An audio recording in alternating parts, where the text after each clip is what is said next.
Convido vocês a virem comigo resolver essa questão, onde as abelhas constroem colmeias ou favos de mel com cera a partir de um alvéolo hexagonal. O segundo hexágono que constroem utilizam um lado do primeiro. A partir do terceiro hexágono, utilizam sempre dois lados do hexágono já construído, como na figura. Quantos alvéolos terá um favo em que foram utilizadas 83 unidades de cera em sua construção?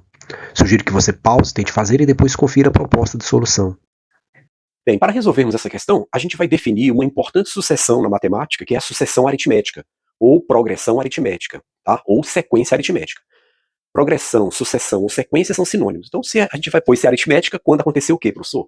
Olha só, vamos pegar o conjunto dos números naturais, né? Se quiser pôr um asterisco aqui, não tem problema, para tirar o zero, né? Então veja que eu tenho aqui, ó, os naturais, né, na sequência. O que eu observo da sucessão dos números naturais? Né? Dessa sucessão qualquer, se colocar, dar nome para ela, ó, posso até colocar aqui um n grande, ó, né, um N, e esse N pertence aos naturais, usando a nomenclatura mais rigorosa, né? E aí eu teria a sucessão dos números naturais, que aí confunde-se com o próprio conjunto dos naturais, né? 1, 2, 3, 4 e assim por diante. O termo geral, a gente já viu na aula 6, que é o N, né? Eu estou aumentando de 1 em 1 em 1. E esse aumento que eu faço de 1 em 1, ó, quando eu vou, observe, estou aumentando de 1 em 1, aumentando de 1 em 1. Toda vez que isso acontecer, eu tiver uma sucessão numérica e os termos a partir do segundo for o anterior somado com um número fixo, eu chamo isso de sucessão aritmética ou progressão aritmética. Tudo bem? Ou sequência aritmética. Se eu pego, por exemplo, os pares, observe, 2, 4, 6, 8. Isso também acontece, não é? Ó, eu vou somando 2 e vou para o cara da frente. Ó. Cada vez que eu somo 2, eu vou para o próximo termo a partir do segundo, não é? Então eu posso dizer que a sucessão dos números, aqui a gente sabe que o termo geral é 2n, né? A gente já mostrou na aula 6. Eu posso dizer que a sucessão dos números pares é uma sucessão aritmética, ou é uma progressão aritmética, ou é uma sequência aritmética. Tudo bem? Bom, se eu quiser achar um cara lá da frente, professor, só usar essa relação, né? O 20º, 2 vezes 20.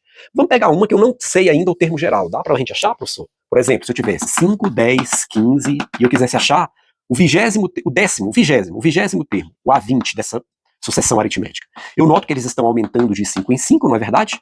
Será que existe uma relação que me dá, né, quem é lá o 20º termo, sem que eu precise fazer um por um até chegar lá? Sim, né?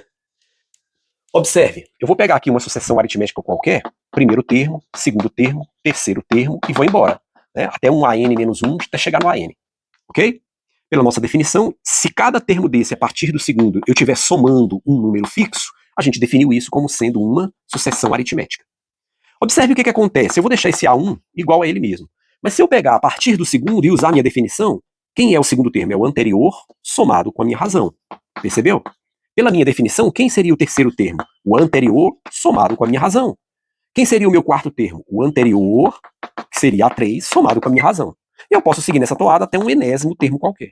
Agora, por recorrência, o que eu observo? Olha, esse A2, na verdade, quem é? Ora, o A2, ó, se você observar, ele é A1 mais R. Então, se eu substituir aqui por recorrência, o que eu vou ter? Eu vou ter A1 mais R, colocando isso no lugar do A2, que é o valor dele, e ainda estou somando mais um R. Ó.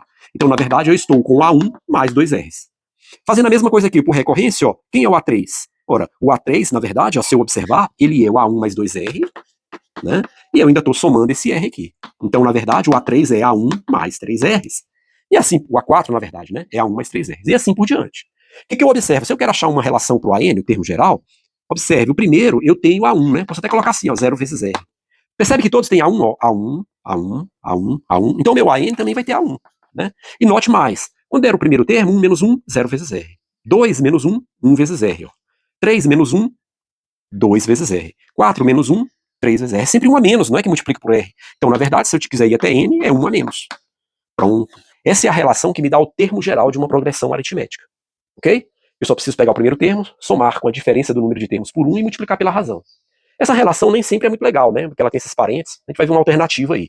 Mas antes eu me pergunto, será que isso aqui vale sempre, professor? A gente pode mostrar que sim, não é? Vamos mostrar que isso aí vale sempre? Por indução. Como é que funciona a indução? Indução é aquele joguinho de dominó, que você derruba uma peça e ela sai derrubando todo mundo. Isso é indução. Ou seja, se eu mostrar que eu consigo derrubar a primeira peça e depois escolher uma peça lá da frente, né, supõe que ela caia, e mostrar que depois dela todas também caem, aí eu mostro que vale sempre. Então veja, se eu quiser um n igual a 1, será que vale essa relação? Vamos ver? Olha só, A1, no lugar do n estou pondo 1, né? Então A1 é igual a A1 mais 1 menos 1 vezes a razão. Percebe? 1 menos 1 vezes a razão. Estou pondo n no lugar do n, colocando 1. Claro que isso vai me dar 0, então o que ocorre? A1 é igual a 1. Ok. O primeiro termo valeu. Ok? Agora eu vou pegar a minha hipótese de indução. Então eu vou escrever por indução, né? Por indução, eu vou supor que vale para um n igual a k qualquer. Ou seja, eu vou supor que um AK sempre vai ser o A1 mais N, nesse caso K, né? Estou substituindo o N por K, K menos 1 vezes a razão. Bom, peguei minha hipótese de indução. Agora eu vou pegar minha tese de indução, ou seja, para N igual a K mais 1. Será que isso vale? É a tese que eu tenho que provar. Vamos ver? Então eu vou substituir agora o meu N por K mais 1. Então eu vou ficar com o quê? A K mais 1. Só que, pela definição de sucessão aritmética, cada termo é o anterior somado com a razão. Quem é o anterior a AK mais 1? É o AK, somado com a razão. Né? O anterior somado com a razão.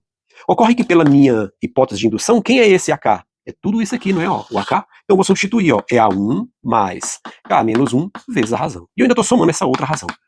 Ora, quando eu resolvo isso, o que eu tenho? Eu tenho A1 mais KR menos R mais R. Observe que esse R cancela. E isso pode ser reescrito como A1 mais. Quem é KR? Eu posso escrever assim, ó. K mais 1 menos 1 vezes a razão. Por quê? Porque 1 menos 1 é 0. E 0 mais K é o próprio K. Então não alterei nada. Acabei de mostrar que vale para K mais 1, concordou? Para K mais 1, o que eu tive? No lugar do N colocando K mais 1, ó, eu vou ficar com K mais 1 menos 1 lá dentro. E é o que eu tenho aqui, ó. K mais 1 menos 1.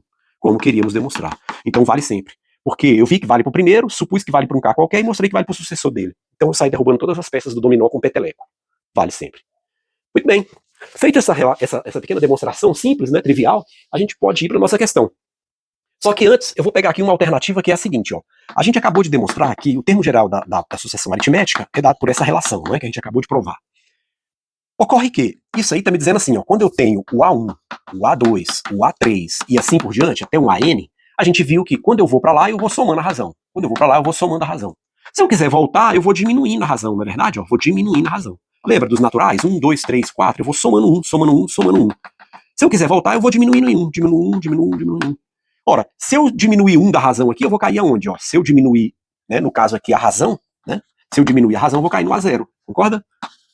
Que não faz sentido para nós, já que a progressão, em tese, era o conjunto dos naturais com asterisco saindo do 1 para poder ter um primeiro termo lá. Mas isso aqui é um artifício algébrico, ok? Subtrair a razão, eu vou cair no anterior. Se eu subtrair do A1, eu vou cair onde? No A0, que eu vou chamar de A0. Tudo bem? Agora veja o seguinte. A nossa relação, quando eu resolvo, o que ela me dá? Ela me dá A1 mais NR menos R. Vou trocar de ordem isso aqui só para você visualizar melhor. A1 menos R mais NR. Ora, se você for um bom observador, quem é isso aqui? A1 menos R. É exatamente, ó, A1 menos R não é exatamente o A0? Então isso aqui é A0 mais NR. Essa relação também me dá o termo geral da sucessão aritmética. E ela é muito mais simples do que essa. Essa tem parênteses, tem que multiplicar. Essa aqui, inclusive, se você quiser calcular o número de termos, ó, isola o N aqui. Vai dar uma continha, né? Você vai dar AN, subtrai A1 dos dois lados, isso aqui vai ficar NR, pode dividir os dois lados por R. Ainda vai ficar um menos R, tem que somar dos dois lados, né? Olha só, se eu quiser calcular o número de termos por essa relação, isolar o N, ó, percebe que vou ter que fazer umas certas continhas aqui, né? Aqui é muito mais simples, ó, porque, por exemplo, eu só preciso subtrair o A0 dos dois lados, aí eu tenho AN menos A0 dividido por R. Isso já me dá, ó, muito mais simples usar essa relação do que essa, não é não? É muito mais simples usar essa do que essa grandona, sim ou não? Então essa aqui é muito mais interessante de se usar. Não quer dizer que você não vai usar outra. Claro, pode usar outra, né? Sem problema algum. Mas essa é uma alternativa muito, muito valiosa. Em muitas questões. Inclusive, a gente vai usar esse fato para ajudar nessa daqui. Não era obrigado, dava para fazer sempre com a outra, mas vamos usar essa mais simples. Apaguei aqui, né? Vou só completar para ficar perfeitinho. Observe, a nossa questão, ele tinha aqui um hexágono, depois, o que aconteceu? Ele pegou, uniu aquele hexágono com esse, então agora eu tenho 12, só que ele compartilhou um lado, então agora eu só tenho 11. Ele chama cada lado de unidades de cera. E cada bloquinho fechado, cada hexágono, é um alvéolo. Então aqui eu tinha um alvéolo, usei 6, né? Eu usei 6, ó. Aqui eu tenho 2 alvéolos, eu usaria 12, só que como tem um lado compartilhado, eu usei 11. Aqui eu tenho 3 vezes 6, 18, só que como tem 1, 2, 3 lados compartilhados, 18 menos 3, 15 unidades de cera. Vai economizando, percebeu? As abelhas são espertas. Aqui, 1, 2, 3, 4. 6 vezes 4, 24. Mas eu compartilhei 1, 2, 3, 4, 5. 24 menos 5, 19. E assim por diante. Ora, eu vou chamar esse cara aqui do meu A2. Tudo bem? Isso aqui vai ser o meu A2, ó. Vou chamar isso aqui de A2. Esse aqui o A3 e assim por diante. Por quê? Porque eu noto que daqui para lá, ó, eu tenho uma sucessão aritmética, sim ou não? Olha aqui, ó. 11 mais 4, 15. 15 mais 19, 15 mais 4, 19 e assim por diante. Ou dito de outra forma, ó, 15 menos 11, 4. 19 menos 15, 4. Toda vez que essa soma para frente ou a diferença para trás é constante, a gente diz que é uma progressão aritmética, ou sucessão aritmética, ou sequência aritmética. Então daqui para lá eu tenho uma sequência aritmética.